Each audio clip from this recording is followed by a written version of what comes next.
A nivell meteorològic, vivim en una zona privilegiada, sobretot si parlem de pluja, tormentes i demés. Detrás d'aquestes muntanyes que tenim ahir a l'oest de Vilafranca, tenim la Sierra del Rayo, que és el lloc de tota Espanya on més llamps se registren per quilòmetre quadrat.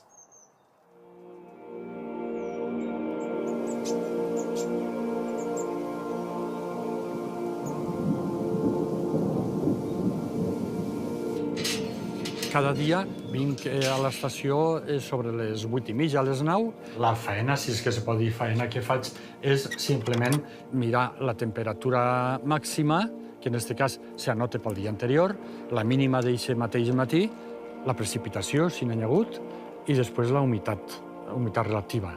I enviar-ho a EMET. Jo sempre dic que el meu és pel dia següent. De previsions i de més, res. El que faig és replegar les dades. Soc Ignasi Llopis, veí de Vilafranca, a la comarca dels Ports. Tinc 62 anys, treballo a la farmàcia. Soc tècnic auxiliar de farmàcia.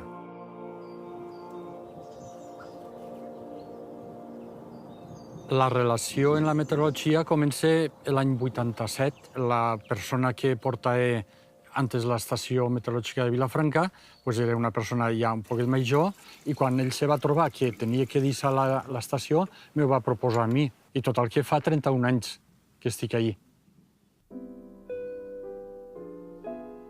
Tinc costum de col·leccionar en molts àmbits, no me dedico solo a una cosa.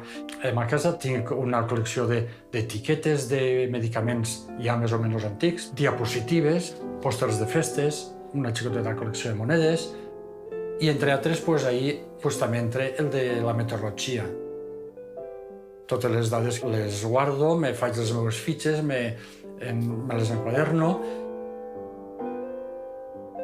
Col·lecciono moltes coses, ho vaig guardant tot ahir, no sé per què valdrà un dia o altre, però jo de moment m'ho passo bé aixina.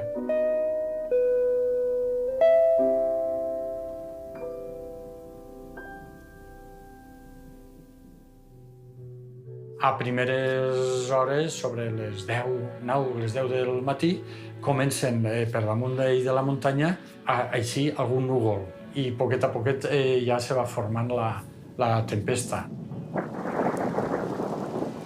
Jo penso que estem en un moment de transició, que la gent més jove estan apegats al telèfon i poden veure les dades que jo publico a la web o al Facebook i tal. Però també hi ha molta gent que ja no ha entrat en aquesta dinàmica dels telèfons. Entonces, publico les dades a dos llocs del poble. Una és al bar-restaurant Los Arcos, ahir vaig cada matí i anoto les dades, i una altra és al carrer Major, allí hi ha un escaparate, les poso cada dia també. És un treball totalment altruista i se fa perquè a uno li ve bé i perquè d'alguna manera s'enganxa això o té una afició. És algo que fa falta, que te fa falta cada dia, no?